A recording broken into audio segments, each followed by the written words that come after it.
Hi, it's me, Mrs Blackwell.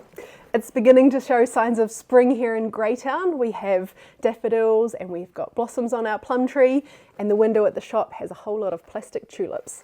But before I get too much into the spring chat, I wanted to tell you about the books that I read in July. The Bookshop Woman by Nanako Hanada. Nanako is a divorced bookseller in Tokyo, and she joins a dating service called Perfect Strangers, which offers to match you up for meetings of no longer than 30 minutes with people that you may never see again. Nanako's kind of party trick is that she pitches to match any person she meets with the perfect book by the end of their meeting.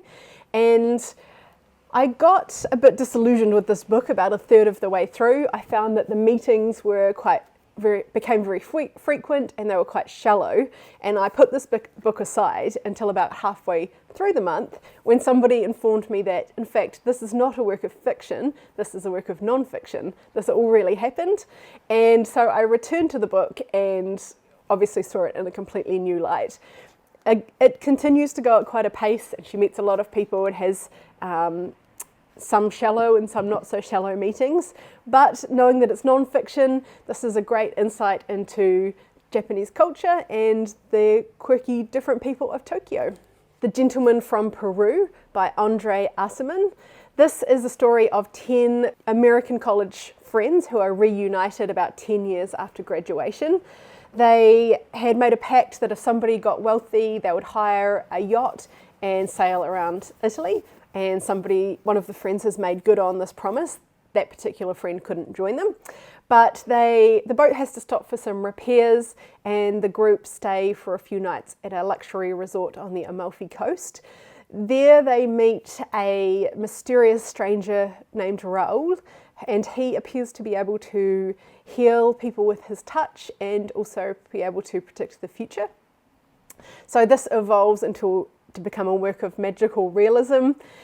It turns out that one of the main female characters and Raoul may have known each other before. This is a very short novella. If you just want to read about the Italian coast and want to feel warm and cozy in winter, this could be a good read. This could be a good read for you. The Psalm for the Wild Built by Becky. This is my very first foray into science fiction. So sorry if I get any science fiction references wrong here. It's set on the fictional planet of Panga. The robots have risen up and revolted and separated themselves from humanity, and we meet Dex, who is a tea monk, and they travel around the villages of Panga serving tea and being company and kind of dispensing like a counselling service. This book in style reminded me of Kahlil Gibran's The Prophet.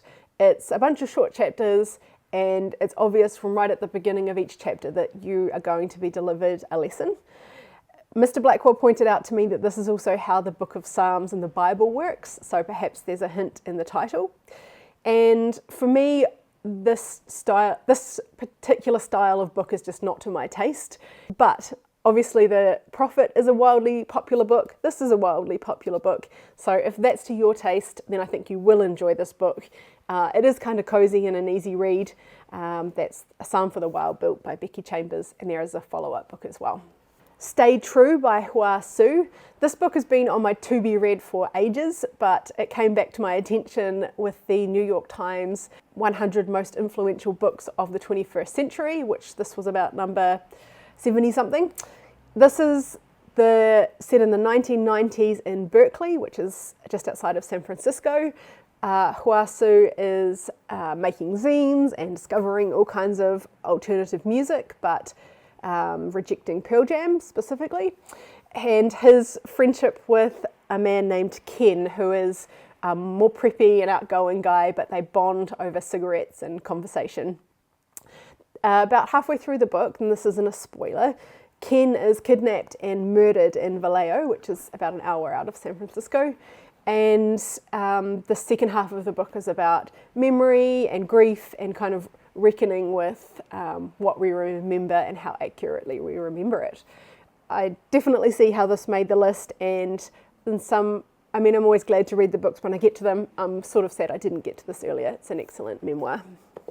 And over on LibroFM, I listened to There Is No Ethan by Anna Akbari. And this is the story of 3 women who are catfished by the same person. And they find each other and then they manage to figure out also who their catfish is.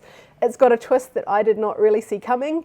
And so if you like true crime and you want something a little bit longer than a podcast, I would recommend There Is No Ethan by Anna Akbari. That's it for July. I'll see you again in August.